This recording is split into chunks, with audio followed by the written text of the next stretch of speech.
So during an interview, Hillary Clinton came out against a wealth tax and also took shots at Elizabeth Warren. So a lot to discuss here. Let's first get to what she said about the wealth tax. Mm-hmm. Do you support a wealth tax? You know, I don't know the details of it. I hear about it. I hear what it would cover. I don't understand the mechanism that would be required. I would prefer to go the approach that I put forth when I ran. You know, that was, you know, I'm not against, you know, raising rates. I'm not against, you know, getting rid of things like carried interest, which I think have, you know, gone way past their sell date. And there's a lot of other things that I would be very willing to support. I just don't understand how that could work, and I don't see other examples anywhere in the world where it has actually worked over a long period of time. We used to have a wealth tax. It was called the estate tax. I would be all in favor of reinstating the estate tax because that is much more measurable. It is not as disruptive. You know, if you were going to do a wealth tax, and it was on assets, which as I understand it is what they're looking to That's do. What they're looking to do with How you would value it is, you know, I think complicated to start with. But assume you could get some system of valuation. People would literally have to sell assets to pay the tax on the assets that they owed before the wealth tax was levied.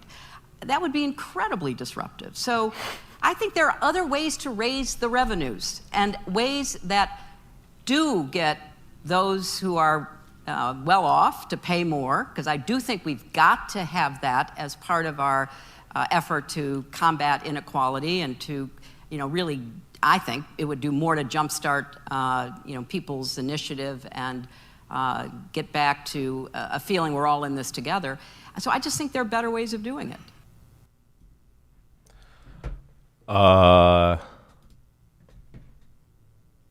What? There is zero reason why you can't bring in a wealth tax.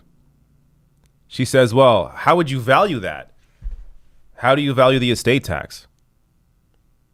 I mean, what the hell's the difference? So, but it'd be too disruptive. I mean, you know, if Jeff Bezos has his money in stocks, well, he's got to sell his stocks for the wealth tax. Okay. You know what's more disruptive? People that can't afford food, people that can't afford housing, people that aren't being paid enough, people that go bankrupt because of medical bills, people that have student loan debt holding them down.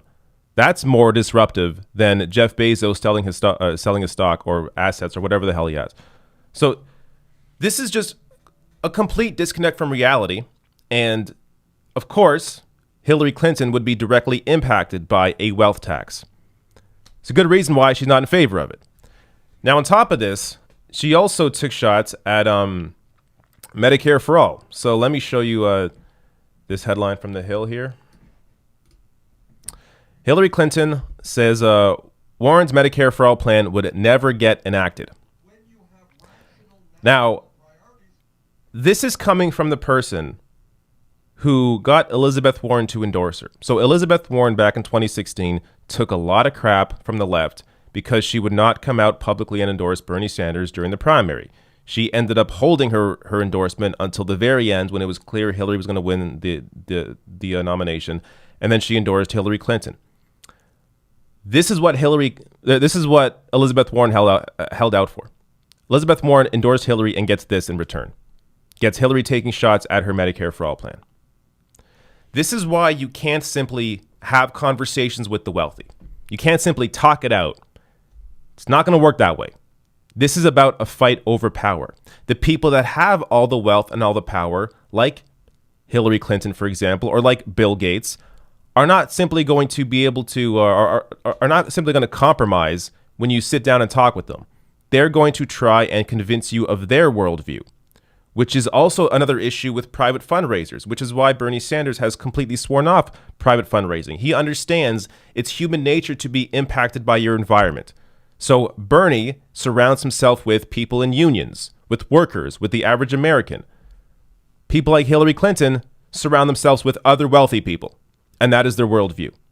And Warren has tried to play both sides.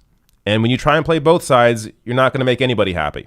And the powerful, like Hillary Clinton, will continue to attack you as long as you're not doing what is in their best favor. So Warren got absolutely nothing out of holding out in 2016 and endorsing Hillary Clinton. Even if Hillary came out and endorsed Warren, it wouldn't help Elizabeth Warren because Hillary Clinton is deeply unliked, especially in left-wing circles. So if Warren's trying to, get the base, she's going to lose the base with a Hillary Clinton endorsement. But even with that, to not even be able to acknowledge that, hey, maybe we should have Medicare for all. Maybe all these other countries have it. And look, this is really what the issue is. Hillary was not able to pass a single payer system back in the 90s. She failed. So now she doesn't want anyone else to do it. If anybody else does it, then they'll get the credit that she thinks she deserves. This is a common theme with Hillary Clinton. Look who she picked as her running mate in 2016. Tim Kaine. There are so many other options she could have chosen, but she chose somebody who was completely milquetoast because she wanted to be the one to stand out on the ticket. So if she chose someone who was Latino, like Julian Castro, or chose anybody with some personality, somebody that was kind of interesting somewhat, they could have taken the spotlight away from her. She didn't want that. She loves the spotlight. Hillary Clinton is in this for herself. Now, maybe back in the 90s, she was a different politician. She actually cared and she fought for people. But along the way, that clearly changed. As she surrounded herself more and more with people that were elites, the wealthiest people, the people that are the most powerful in the country, she completely changed her worldview. It impacted her, obviously. And now she is this person, this wealthy person, who is going to go on here and criticize a wealth tax and Medicare for all, even though these are two ideas that someone that endorsed her in 2016, Elizabeth Warren, supports. So in addition to Hillary Clinton saying Medicare for all is not going to work, listen to this self-described reformed healthcare insurance executive, Wendell Potter. He disagrees with Hillary Clinton. So here's what he said in a Twitter thread about single payer. I appreciate Hillary Clinton's honesty in her assessment of the power of the insurance industry. As a former industry spinmeister, let me tell you why I now disagree. Hillary is remembering what happened in the 90s when I worked at Humana and we tanked the nation's first attempt at single payer since the famed Nixon-Kennedy failure. The industry came out with what are now its greatest hits, like dubbing what we now call Medicare for All government-run healthcare. Public opinion that had been rising in support of single payer dropped like a rock.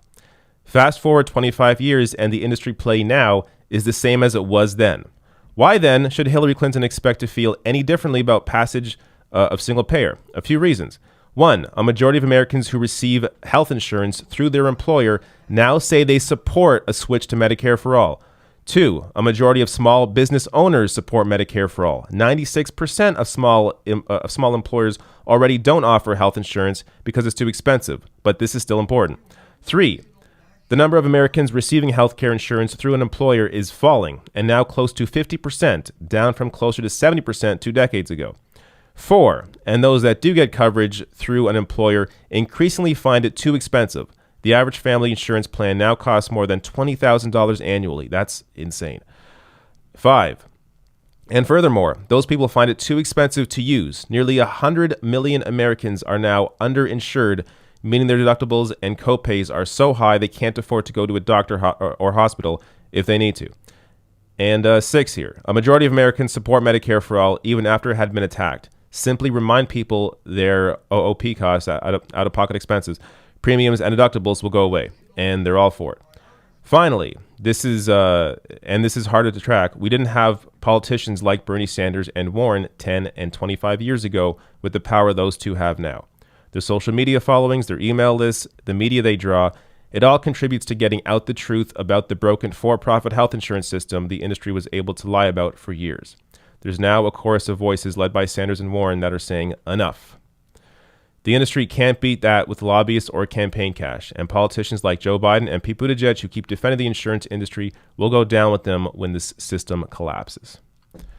So this is again, former health insurance, industry spinmeister. So this guy used to fight back against single-payer healthcare. He has now seen the light, maybe feels bad about what he did back then, and is now being honest about where the country needs to go on healthcare. And as I like to remind people, I live under a single payer system in Canada. It is fantastic. My only complaints is that it doesn't go far enough. We don't have dental care guaranteed to us, and we don't have universal pharmacare. But apart from that, the actual usage of like how healthcare works is incredible.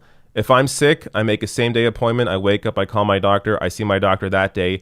If she's not available, I could make an appointment with a different doctor, or I can go to any walk-in clinic and see a doctor then. I just walk in, show my health card, walk out, that's it. No expenses, no out-of-pocket expenses, nothing. And when it comes to prescription drugs, when I have got a prescription, the most I paid for them is like $20. Now, clearly I don't have, a serious illness. If you have a serious illness, it is a little more expensive, though it's less expensive than what Americans pay. I believe it's 10 to 1 when it comes to insulin. So that gives you kind of an idea of the cost difference. So, and I also had surgery once. I booked it ahead of time, went and got my surgery, came home. That was it. No, nothing. No phone calls with insurance companies, no paperwork, just nothing. I go and I leave. That's how this works. So the simplicity of it really is a huge selling point, because it's something you never have to think about anymore. It's just there. It's done. If you need it, it's there. And when it comes to working, or when it comes to your career, say you're in a job you don't enjoy and you want to leave your job, but maybe you have good health insurance through your employer, so you stay in that job. Well, now you're freed up under a single payer system because it's insured by the government. You can just leave that job, go back to school, start a business, find a new job, whatever, stay unemployed while you're looking for a new job, and you still have health insurance because it's a single payer system. It's guaranteed to you no matter what. There's endless benefits. If you're a small business and you can't afford to give your employees health care, it doesn't matter now because they have health care through a single payer system.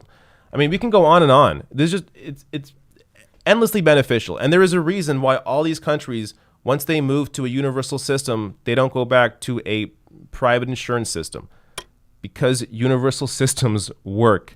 And they don't only work, they also cost less. Canada spends half of what Americans spend per capita on healthcare. There's just no arguing against it anymore.